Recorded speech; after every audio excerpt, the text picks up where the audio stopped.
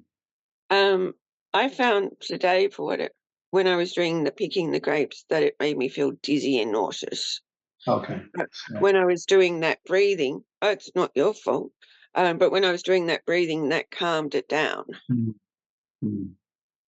So yeah, a strongly yang exercise was not right for you today.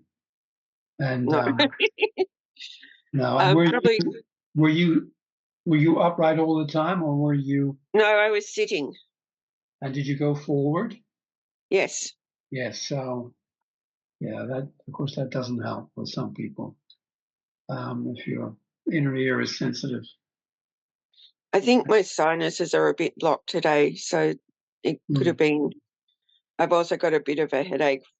I woke up with a bit of a headache too. So, Okay. Yeah. So but yeah, but doing that breathing sort of helped settle things again. yeah, yes, it's very calming, isn't it? The alternate nostril breath is one of those things that you can always just go back to.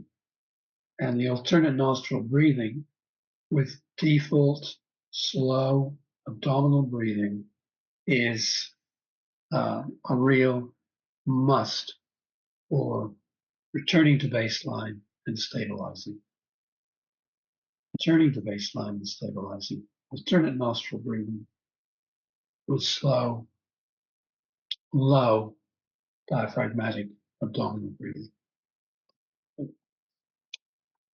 So the alternate nostril breathing is balancing both sides of the brain. Just check your shoulders a moment. How do they feel? Um, Just note how they're a they bit feel. tight. The right one's a bit tighter than the left. Yeah, which is usually the case. Yeah, with the dominant side feeling tenser because it's doing more. And because it's connected to the left brain, which is always saying, well, what are we going to do next? What are we going to do? Come on, get on with it. What if? What next? Yep. What if? What next? On and on it goes. I think my left brain is on it perpetually. On perpetually. Yeah, well, it is on perpetually, most of us, unfortunately. And, I know I'm talking a bit today, but of course, these are all incredible pearls, which I'm sure you will appreciate. Uh, the point of breathing exercises is calm alertness. Calm alertness, what's it good for? Calm alertness makes us more efficient in doing, but it also is that stable point where we can actually observe our minds without judgment, where we're capable of getting a bit of distance on our mental activities, our thinking, our feeling, our sensing, and putting them in context, understanding them, and detaching a little bit from them, i.e., mindfulness. And this is the whole basis of Buddhist meditation. For a few years, you learn Satipatthana meditation, just simple concentration methods which would produce tranquility. When you've mastered tranquility, then you move to using that tranquility to understand the mind, the Vipassana. So, okay, that's balancing both sides. The alternate nostril breathing helps. Relaxing the shoulders always helps. So balancing alternate nostril shoulders. This is very good. Balance is everything. Now, let's make sure we're balancing top and bottom. So we're sitting comfortably and our attention goes to our feet. Our feet are firmly on the floor. The soles of my feet are firmly on the floor.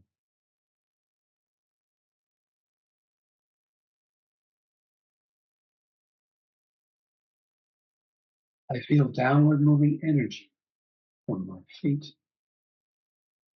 down into the floor.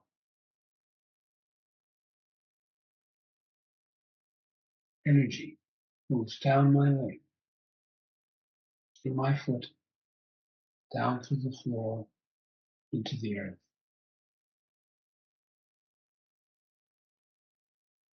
I feel that energy is like a root deep down into the earth.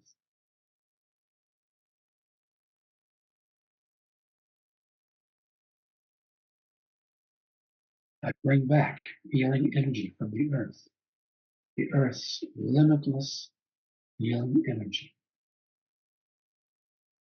I bring it up through those roots, through my feet, through my legs, up through my abdomen, up to the heart. It was, and upwards, upwards, upwards, out through the top of my head.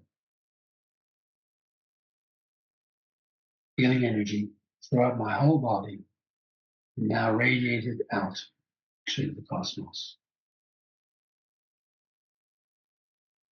I feel my feet flat on the floor.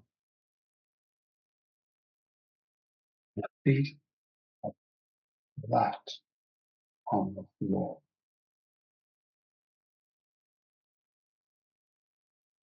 I draw healing energy from the earth into my body, up through my body, out through my head, to the universe. I connect the earth with heaven. I connect earth with heaven.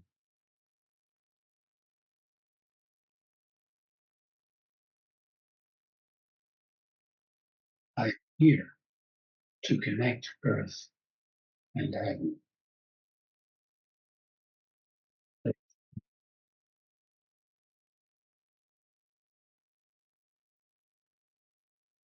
Good. I take a deep breath and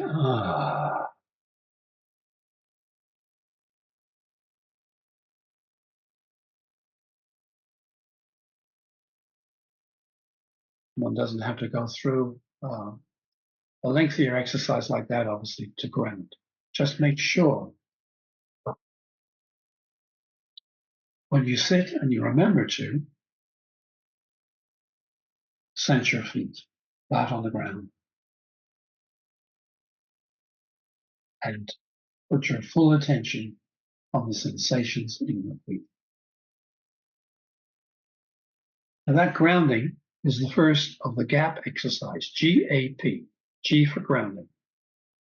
And we can go through the gap process very, very quickly.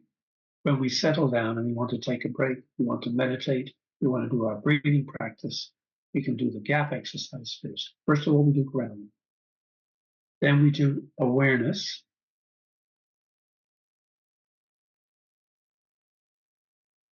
So we sit quietly and we expand our awareness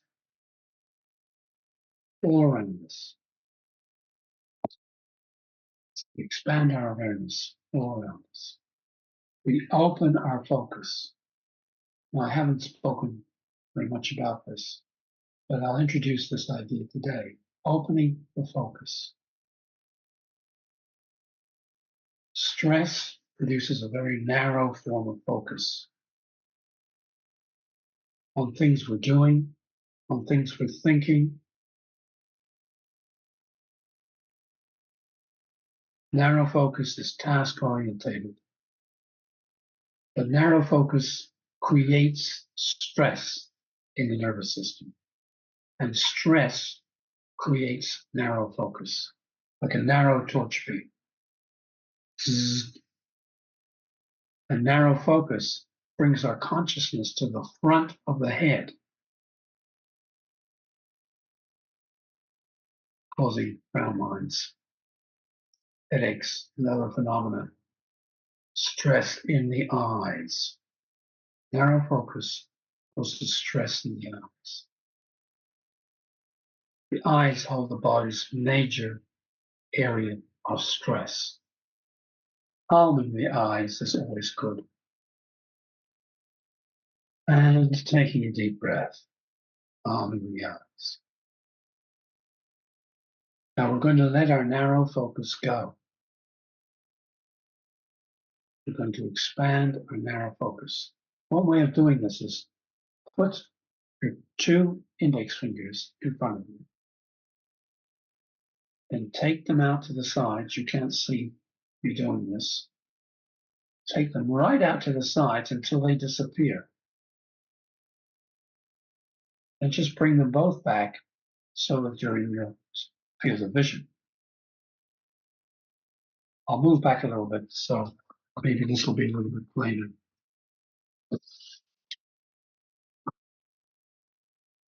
Putting my fingers front, moving them to the side until they just disappear out of my field of vision. And I bring them back in.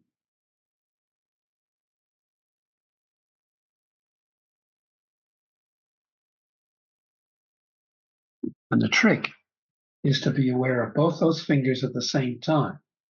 The temptation of the brain is to look at each finger in turn. But no, we want focusing on both fingers right over at the side there at the same time.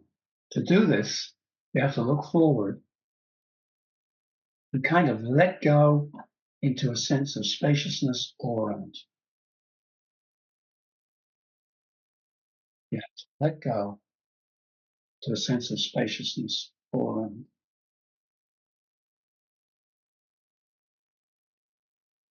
Another way of doing this is to sit in an open space, especially a garden or natural setting, and listen to the sounds all around, hopefully mainly natural sounds, and try not to focus on them. Just feel the spaciousness in which these sounds are arising. Feel the spaciousness in which the sounds are arising. Feel the spaciousness. Now, feeling that spaciousness and not focusing on anything in particular, but just allowing the spaciousness of your awareness to be and allow things to arise in that spaciousness without jumping on them with your focused attention. That is open focus. Open focus is very, very relaxing.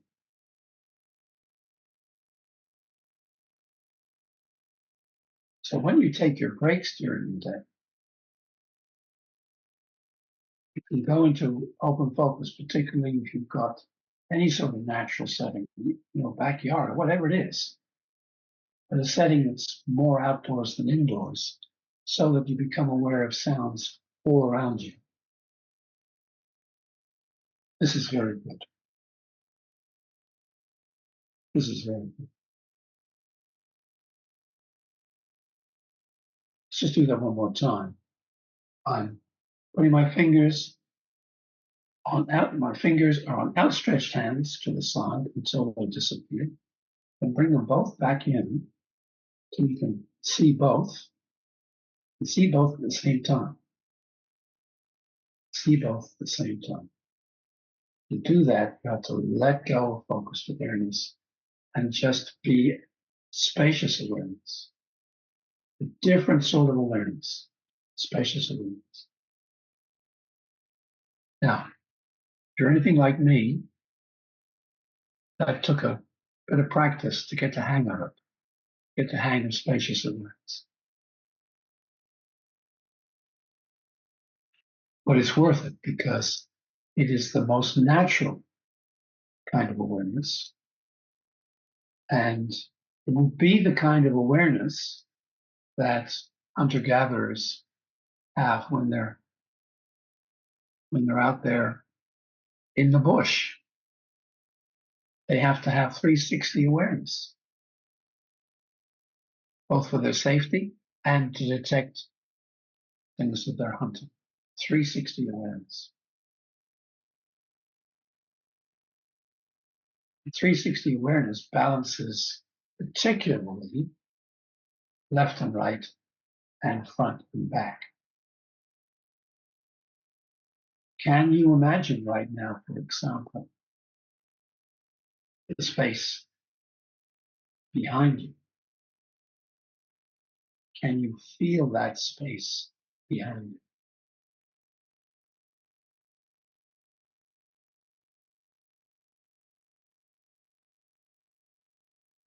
Can you feel that space behind you?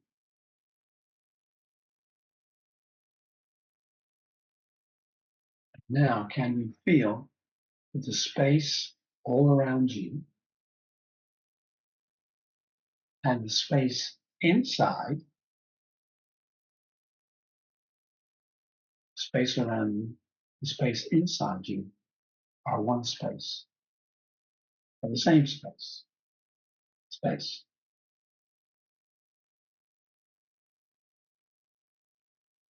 Space.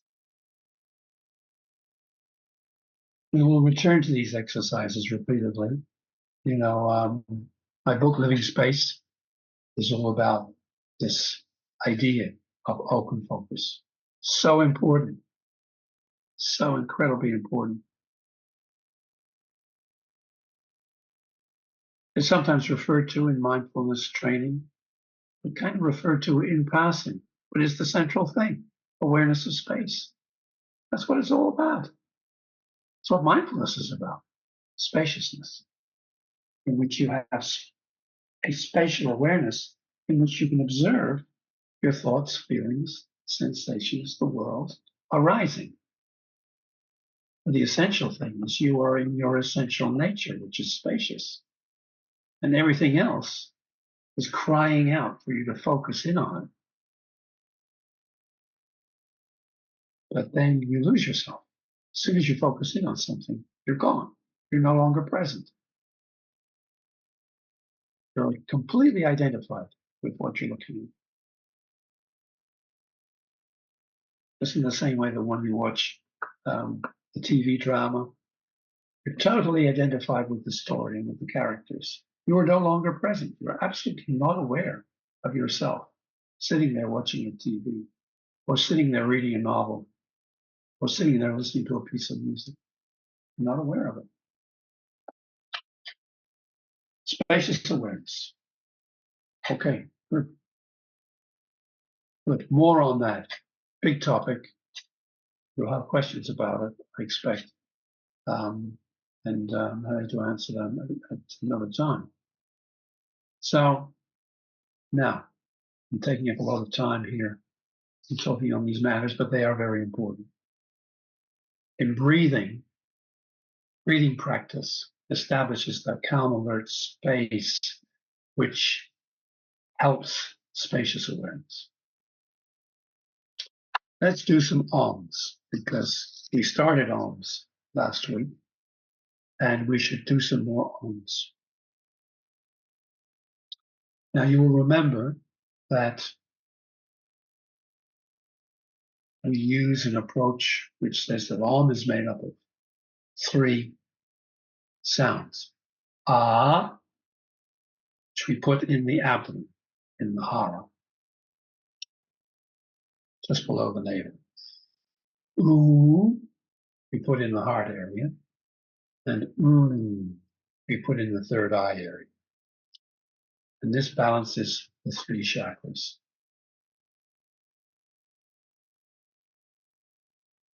Ah, and And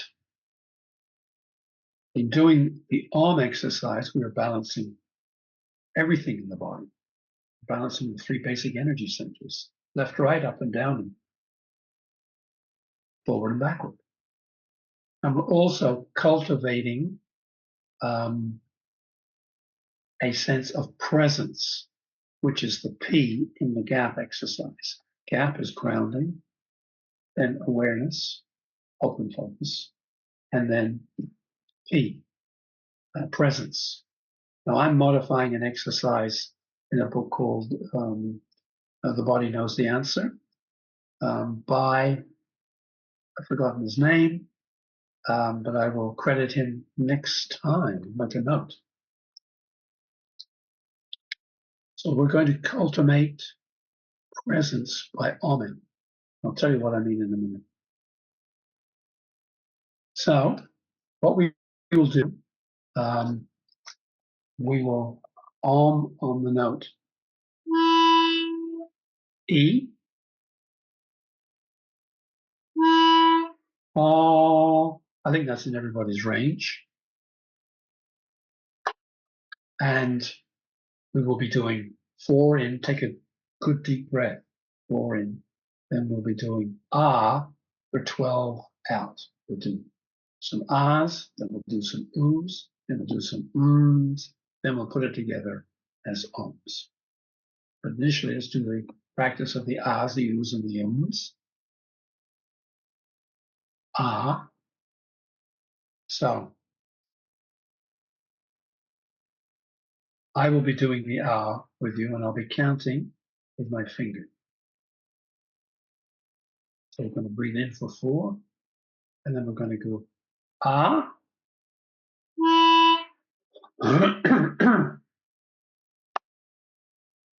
Or 12. So, metronome going.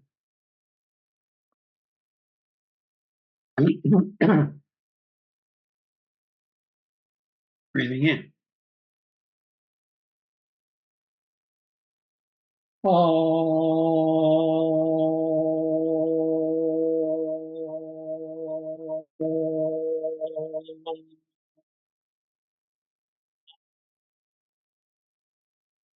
Good. Okay.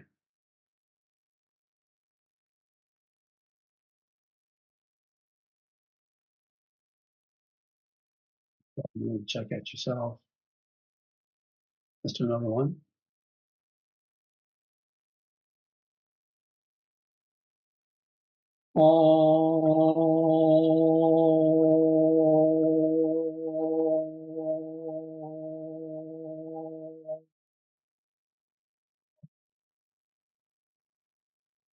Breathe yourself out. Deep breath. Relax the shoulders.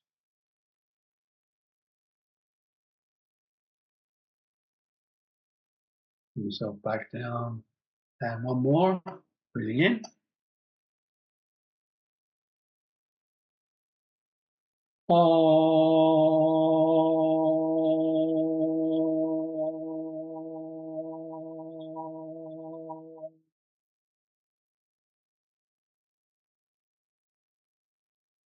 All right, good. Relax. There's always the danger with doing the omming that the energy comes up and we don't relax it back down, especially when we're practicing in the beginning. So make sure your shoulders are relaxed.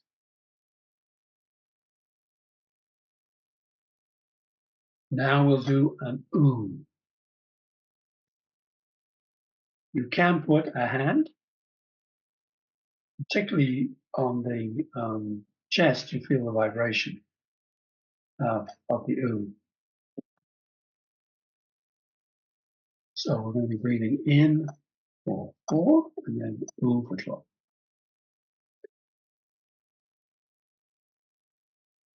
Oom.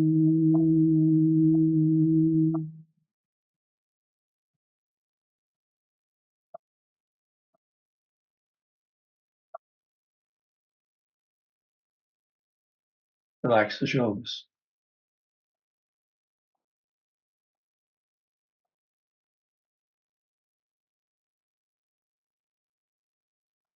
Big breath. And by the way, you can take a breath through your mouth when you are doing the arms, and you need to get a really good breath to do it properly. Breathing in.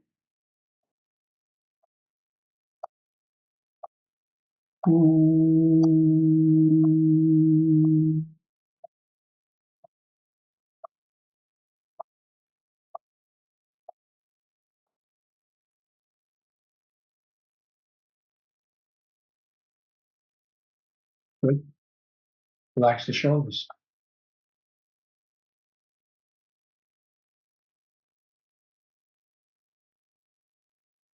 One of the things about the omming is that with the ah, ooh, and you have to really control the breath. So it's a great exercise in controlling the breath. So let's do one more ooh. Breathing in.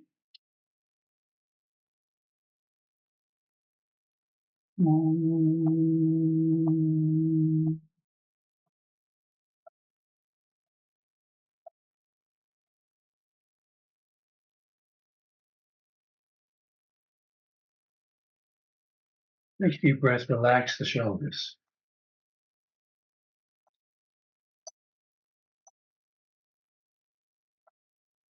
Okay.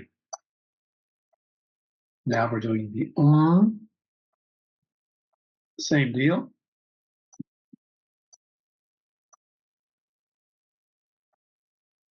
You can concentrate on this area if you wish, but we don't want to complicate things too much.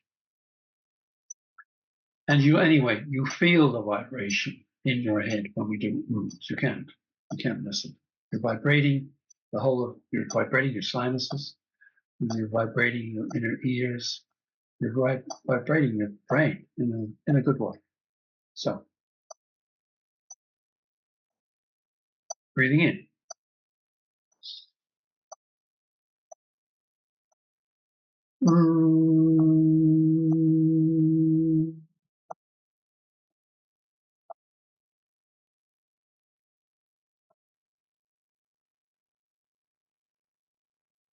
Relax the shoulders.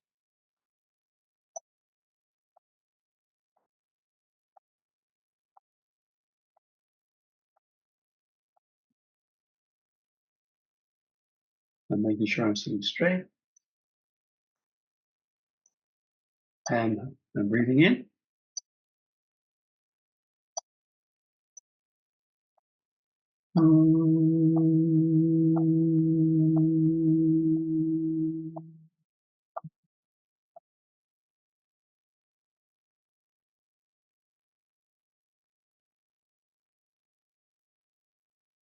Relax the shoulders.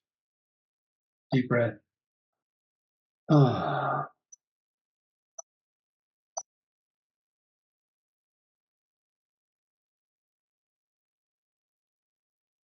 One more. Breathing in.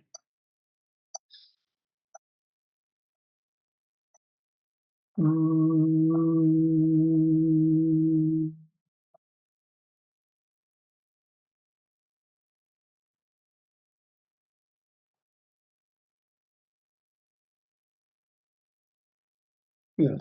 Relaxing, relaxing, relaxing.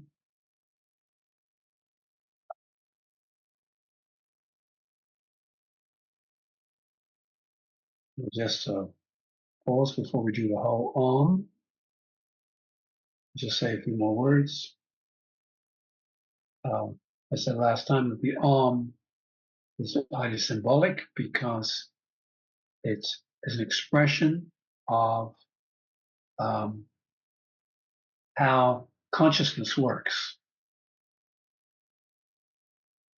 Consciousness, by its nature, is very expansive and open. Consciousness, by its nature, is infinite and open. And you get a taste of that in open focus. And then consciousness contracts to focus on objects, in effect, to create objects. It's only our focus on a particular set of sensations that creates an object. So it's from expansive, open consciousness to focused, contracted, specific consciousness.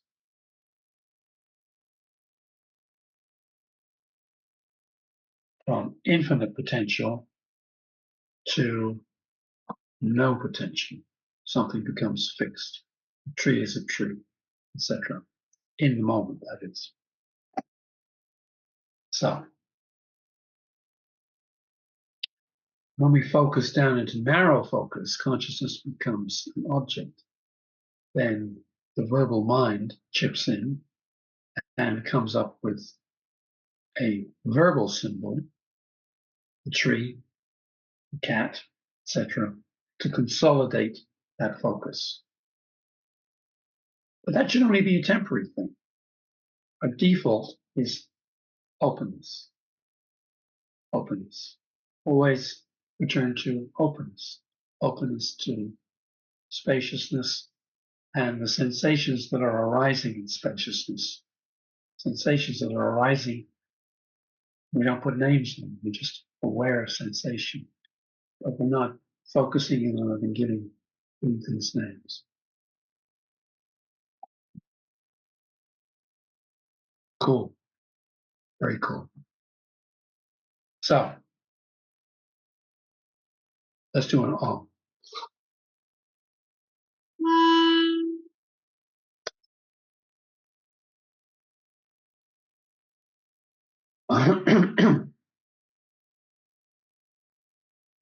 Forward in, 12 out, 4 on ah, 4 on oo, 4 on we'll just do one to start with.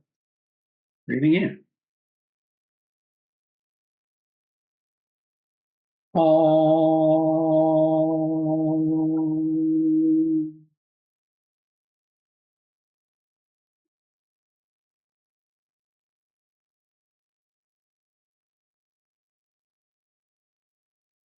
Relax.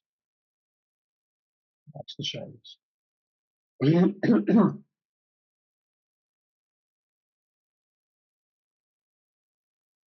Open and focus.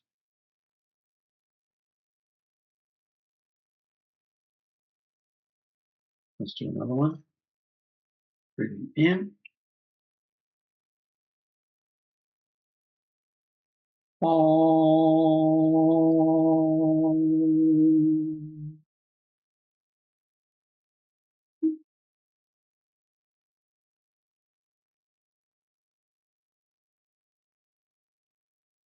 Relax, relax the shoulders.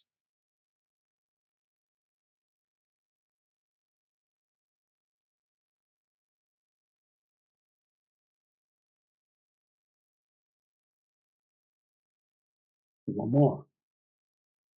Breathing in.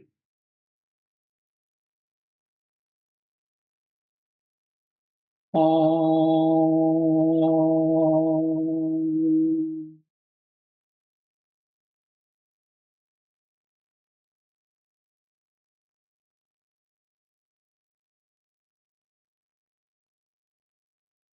Good.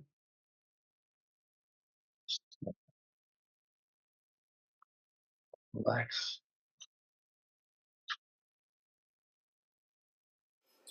Relax the shoulders.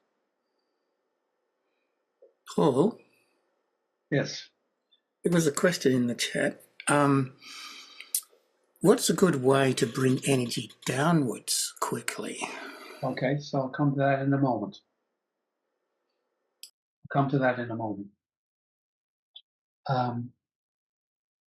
So with the om, tune into the whole body sense. If you do a few oms, and maybe now, you feel there's a very subtle vibration going on in your whole body sense. Very subtle vibration. It extends beyond your physical body. That's the energy body. That's tuning in to the energy body. Tuning in to the energy body. And feel it as a tangible quality. So, and that's definitely what we do after omming. Basically try and do 9 ohms. And don't push yourself, build up to 9. If you can easily do 9, try and build up to 18. If you can easily do 18, build up to 27. 27 is the gold standard to start your day off. 27 ohms on a note that's easy for you.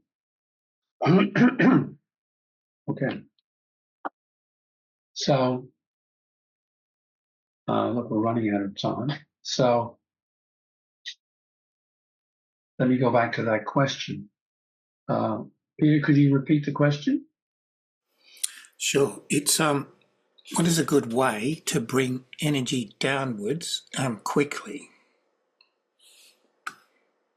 Yeah. Well, one way is using the even screens, which I showed you last time.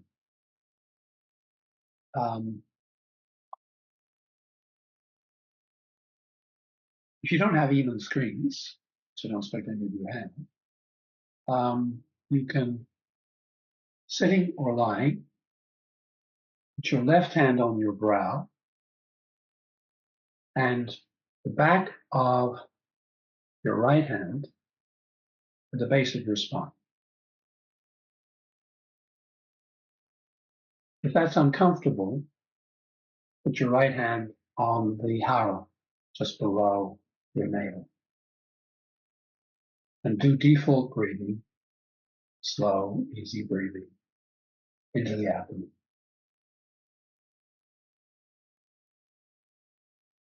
And you repeat to yourself, my stomach is warm, my brow is cool.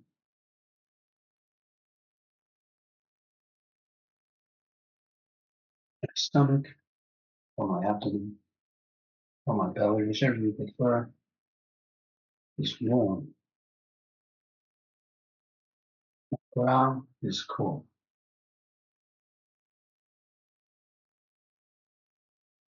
Do that a few times. Don't get uncomfortable with this kind of holding posture. Then relax the shoulders. Always relax the shoulders. It's a real key. Feel your feet on the floor. If it's a nice day, be outside with your bare feet on the grass. So that combination, sitting outside, bare feet on the grass, bringing the energy down, left hand on the brow, right hand on the abdomen, repeating to yourself the little lots of 3. My abdomen is warm, my brow is cool. Then relaxing the shoulders, relaxing the arms, putting your feet on the ground. Doing that till you come down, basically till you come down. I also find 6-6 breathing with the slow abdominal breathing very effective for bringing me down. If I've got very stressed or anxious about something. But I think I've said to you before, I've noted before, it may be 20 minutes before that really comes into effect. Maybe longer. You got to stick with it. 6 in, 6 out. Hi. Relaxing the shoulder.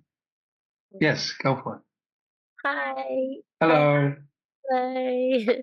I have a question which I understand is very specific, but important. I'm pregnant and I wanted to know a simple breath practice that nourishes my baby in my womb. Oh, what a great question. How fabulous is that? How pregnant are you? I'm 17 weeks, but my belly is very, very big. So I don't know we don't know if there's 1 or 2 in there. All right. Well, congratulations. Thank you. And look, of course, you don't want to do anything strenuous and you don't want to do picking grapes.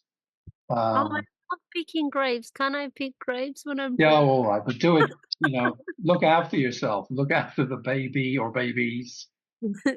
Yes, look after yourself. So this is a very, very good question. And of course, we know that the baby hears the breathing and hears the heartbeat. And you want to be doing things which will improve circulation and which will always be rhythmic for the baby, which was listening in to all these rhythmic susurrations, as they're called.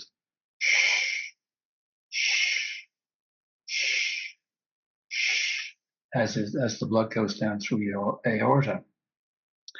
So I think that the rhythmic breath is definitely the best thing for producing a lovely wave of rhythmic heartbeat, very, very coherent, very regular, because that's very reassuring to us, and it'll be reassuring to the baby because the baby can hear how the heart is going very nicely up and down in a very regular way, which will be very reassuring. And the other thing, which I will cover more next week, I think is very good in pregnancy, is a very subtle breath, a mirror breath. And I'll tell you more about that next time. Thank you. And I bought your heart math monitor. Oh, good on you. Yeah, but good on me. I never took it out of the box. So I think maybe this will help me with. Yeah, I think so. I think so. And you'll see, on the heart monitor, how smooth the fluctuations in heart rate become. And that's just very nourishing, I think, for the nervous system of the baby. Yeah. Okay, thank you very much. You're welcome. Has anybody else got any more questions at all before we head off? I've got one. I have a sinus type thing, or allergic rhinitis, particularly in the right side. And quite often at this time of the year, when I assume there's fluid in there, because when I breathe in through my nose, I get a cold, not just the cold sensation, but it's sort of like it's almost painfully cold. Okay, yeah. Yes. What? Well,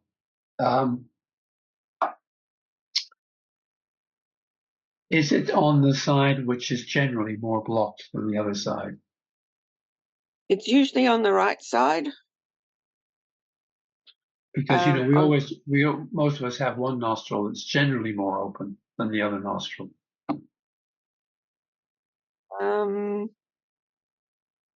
Yeah, right side's probably, at least at the moment, more open.